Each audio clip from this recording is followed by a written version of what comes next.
guys, what is up? So I have for you today a massive home decor video. This is going to be a pretty long one, so I'm gonna try and be brief with my descriptions of each item that I purchased. And I'm just gonna go ahead and jump right in. So the first thing I want to show you today is something that again was inspired sort of by Joanna Gaines and Exo McKenna's sort of style, and that is this amazing jug. This, I believe, is one of those sort of like moonshine jugs that you would find in most antique stores. I feel like probably carry these. I just really liked how, again, how handmade this one looked. I liked that sort of grayish color, sort of like a cool tone, grayish beige, but it has these like speckles of this rust color. And I have cleaned and sanitized all of these items, so I know that it's not dirty. That's just the color of the piece. But it's got this really nice speckle of this warm rust cinnamony color that I really love. As you can see, I am a big fan of a cinnamon shade. Along with that, I actually found two of these. I believe these are old gin bottles. I'm not sure why gin used to come in pottery. I'm not sure if it affected the taste or if it was just the cheapest method to bottle at the time, but I did find a few of these bottles with labels on them and they all had gin labels. But I really loved, again, the color combination. I thought, again, these would look really pretty with dried grass in them, just coming out of the top. I loved this one because it's sort of this like really deep greenish blue color, and it's got this amazing glaze on it, and I thought it contrasted really nicely with the sort of more matte glazed sort of auburny type of finish on this one. I think they look so good together, and I think they would look fantastic. I saw so many of these bottles, but these two I think were the ones that spoke to me the most. Again, if I find any more that are, especially like this one, I think, because this one's my favorite, I'll definitely probably be picking these up. They were a pretty good price for what they are, I feel like. I believe they were both around the $8 to $12 mark. Again, it was an antique store, so they took all the price tags off before I took them home. Stepping away for the pottery and the jars for a moment, I do want to mention my new little friend. I think I'm not sure what kind of bird he is. He was like a duck or a goose or something, I don't know, but he's so cute. He is made of brass. He was $12. I have, if you know me, you know I have an obsession probably with everything you're going to see in this haul. You're going to notice a very bohemian, very eclectic style. I mean, I'm pretty sure you could probably already tell from what you see, but I love things like this. I think they add so much character to a house, and so obviously I picked him up because he's my new little friend.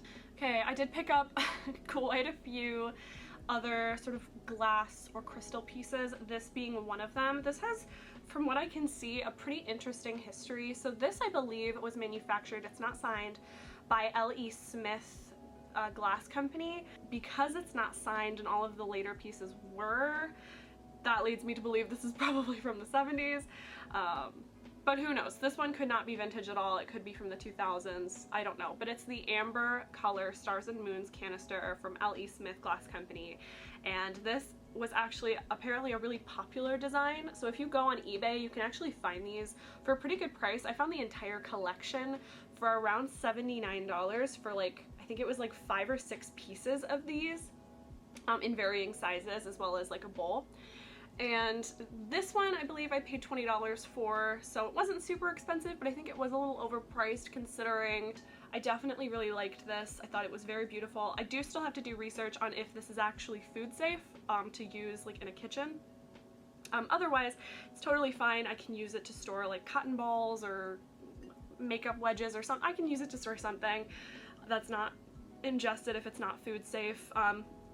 Just a pro tip, if you are going antiquing or thrifting or shopping secondhand for glassware, always, always, always do your research and on the company to make sure that whatever you are buying is food safe if you plan to use it that way. Just a little note for your safety. Again, I don't know if that particular canister, I assume it's food safe, but I'm going to err on the side of caution and not put food in it until I know 100%.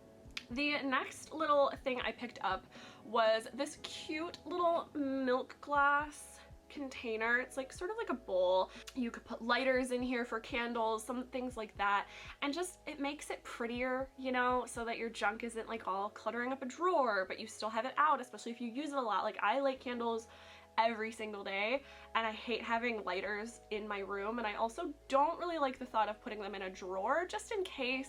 But things like this are such a nice way to hold like little essentials that aren't necessarily pretty to look at. I love these because they're open storage, so I could still see inside of it. I could still see what I have, but like from the front, it's not so cluttered, it's not so obnoxious. I really like pieces like this. This is, I believe, was $12, which I thought was, again, a really nice price for an antique store. When you go to an antique store versus thrifting, you're going to notice a very stark difference in prices. So 12 bucks for a single item is usually a great price at an antique store, whereas like in the thrift store, this would have been like $2. So this next piece is pretty simple. I don't even know how well you'll see it in this part of the video just because of the background. But it's this transparent glass, but it's sort of like it's not clear glass. It's clear-ish, but it's got like this olive green / grayish color hue to it that I don't know how it's coming across on camera. I think you can really see it along the rim right here, but it's darker than clear. That's obviously it's still clear, you can see me through it, but I really just loved that this was dark. I'm not a huge fan of super transparent clear glass, but right now I just am loving this sort of more interesting, it just adds a visual interest to the piece that wouldn't otherwise be there, in my opinion. I thought this was so beautiful and will work so well. Again, easy to transition throughout the house. Always look for pieces like this. And this one was $2.99 and it was from a thrift store. So I'm only going to show you one of the glasses, but I actually picked 4 of these up. These are genuine crystal glasses. I thought these were stunning. This was, again, one of those items that I saw it and I was like, if I don't have that, I will dream about that and fantasize about it for the rest of my life, and I gotta have it. So I got 4 of these for, I believe it was like $6 or $7. Again, a great price for 4. There is a minor, very minor chip in one of them, but it's not something I'm concerned with. It's not like sharp enough to hurt anyone, so again, and it's like barely there, it's barely noticeable. So I did pick these up. I love this crystal design around the base of the glass.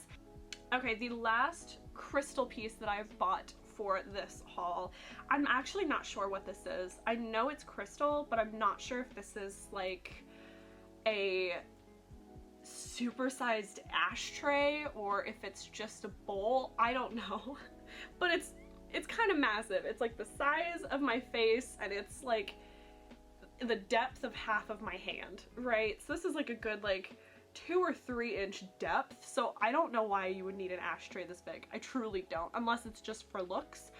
It has these little edges that make me think it's meant to like hold a cigarette, but this could just be a bowl. I don't know.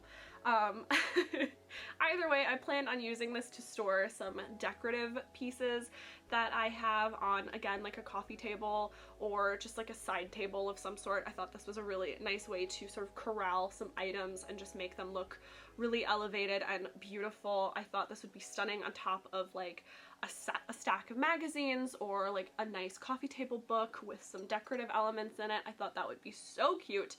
We are coming up to the end here. This amazing blanket. It's huge, so I'm not going to show you all of it, but I'll show you sort of the edge here. It's this large rounded edge. One side is sort of just like a regular blanket where it's like a square, but then at the very bottom it curves into this beautiful like half circle shape, and it has this gorgeous fringe on it. It's this amazing sage green. It is so beautiful, I thought. It's got this nice sort of more bohemian, sort of floral, abstract, I don't know what this is, stitching, etching. It's not etching because it's not a solid object, it's fabric.